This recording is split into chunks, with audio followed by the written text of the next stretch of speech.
አሰላሙ አለይኩም ወራህመቱላሂ ወበረካቱ። ውድና የተከበራችሁ የቻናሌ ቤተሰቦች እንዴት ናችሁ? ከኔ ጋር ሁሉ ሰላም አልሐምዱሊላህ። ዛሬም ብቅ ብያለሁ። እንግዲህ ለቻናሌ አዲስ የሆናችሁ ሰብስክራይብ በማድረግ ቤተሰብ ሆኑ። የቻናሌ ቤተሰቦች ደግሞ ላይክ፣ ሼር በማድረግ አበረታቱን። ዛሬ አንዲት ጓደኛዬ ጥያቄ ጠይቃኛለች። በዛውም ለዩቲዩብ ተመልካቾች እንዳውቁሽ ይሆናል ብላኛለች።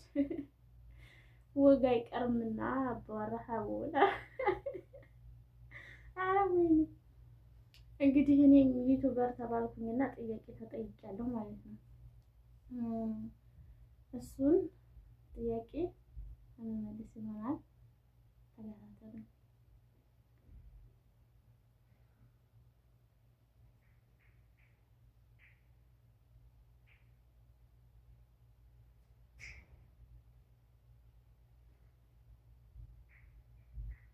ያዘጋጀችልኝ ጥያቄ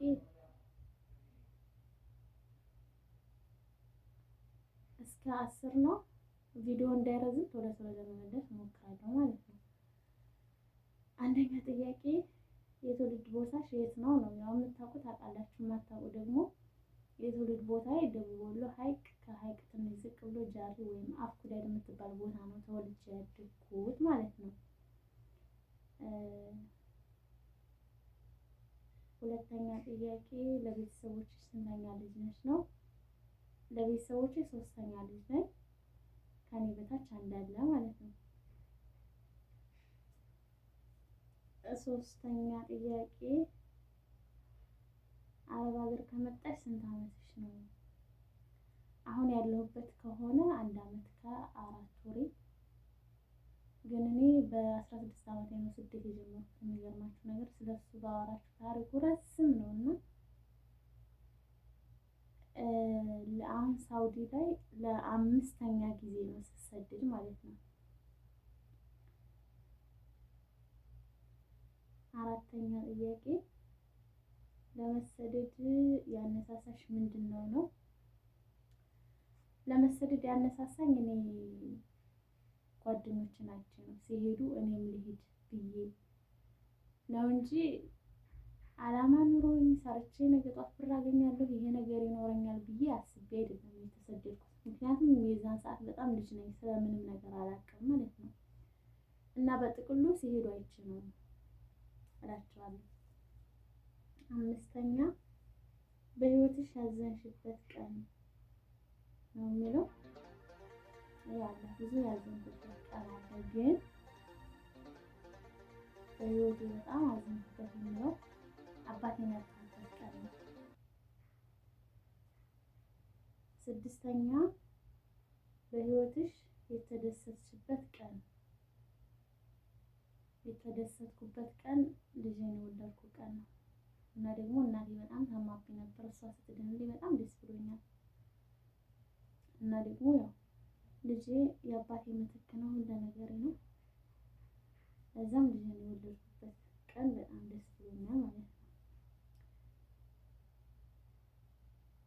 7ኛ ጥያቄ የአረብ ሀገር ገጠመኝሽን ነው የሚለው።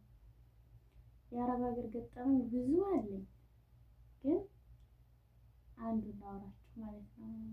ኩዌት የዛሬ ስንት አመት እንደሆነ ብቻ ረሳሁት፣ ግን ኩዌት ነበረ። 3 ሀበሾች ነበርን አንድ ቤት እና የሚማቱ አረቦች አጋጥመውን 6 ወር ሰርተናል እዚያ ቤት። የ4 ወር ደሞዝ ቀምተውን ልብሳችንን፣ ሻንጣችንን፣ በቃ ስልካችንን ሁሉ። የሚገርማችሁ ነገር ሰውየው ስልክ ደብቀን በሹፌር አስገዝተን እዚህ ጡት ማስያዛችን ውስጥ እየገባ ነው ስልካችንን ያወጣው ማለት ነው። እና እኔ ልጅም ስለሆንኩ የዛኔ ልጆቹ 2ቱ ትላልቅ ናቸው ሀበሾቹ፣ እኔ ያነሳሁት እና መጀመሪያ አንቺ ሄደሽ ቢሮ ወሰደን በይ ምናምን አሉ። እነሱ ፈርተው ነው። እኔ ግን አላውቅም እንደዚህ ጋር ይሄ ይመጣብኛል አላለም። ልጅ ነበር። ከዛ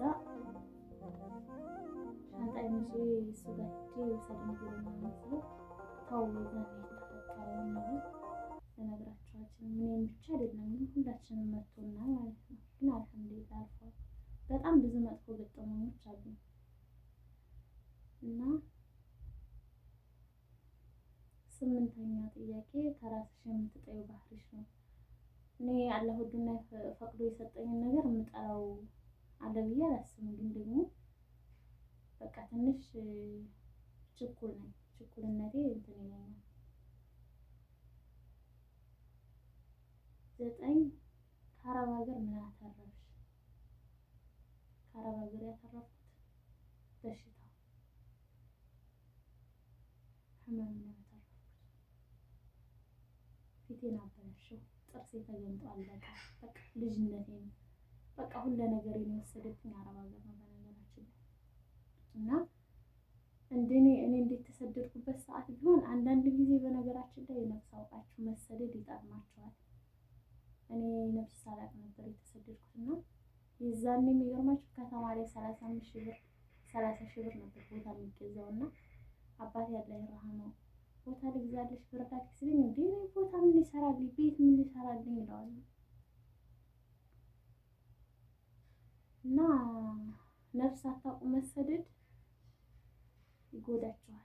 ምንም ሳላውቀው ልጅነቴም አለቀ በማዳም ኩሽና አላቸዋለሁ። ግን አልሐምዱሊላህ ኳተር 2 ዓመት ሰርቼ ቤት ሰርቻለሁ ማለት ነው።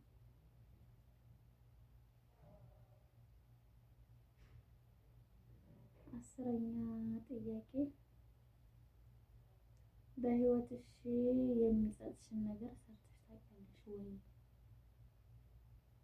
ያው የሰው ልጅ ነንና ብዙ ጥፋት ሊኖርብን ይችላል። ግን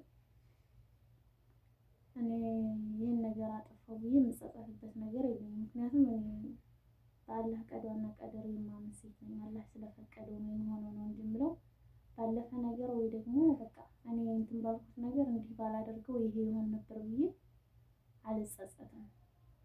በቃ አላህ ስላለው ነው የሚሆነው። አላህ ስላለው ነው ሁሉም ነገር የተፈጠረው። ይሄ ይሆናል ብሎ ስለፈቀደ ነው ብቻ ነው ብዬ የማልፈው ማለት ነው። እና ይሄ ነበር እንግዲህ የዛሬው ጥያቄ። ቪዲዮ እንዳይረዝምባችሁ ብዬ በነገራችን ላይ ቶሎ ነው የመለስኩት። ለቻናሌ አዲስ የሆናችሁ ሰብስክራይብ አድርጉኝ። ይሄው ዩቲዩብ ከከፈትኩ 2 ዓመት በ2 ዓመት 3000 ሰብስክራይብ ብቻ እንዴት ይዛል? 3000 ራሱ አልሞላም። 2900 ምናምን እና ሰብስክራይብ አድርጉ፣ አበረታቱኝ ይላል።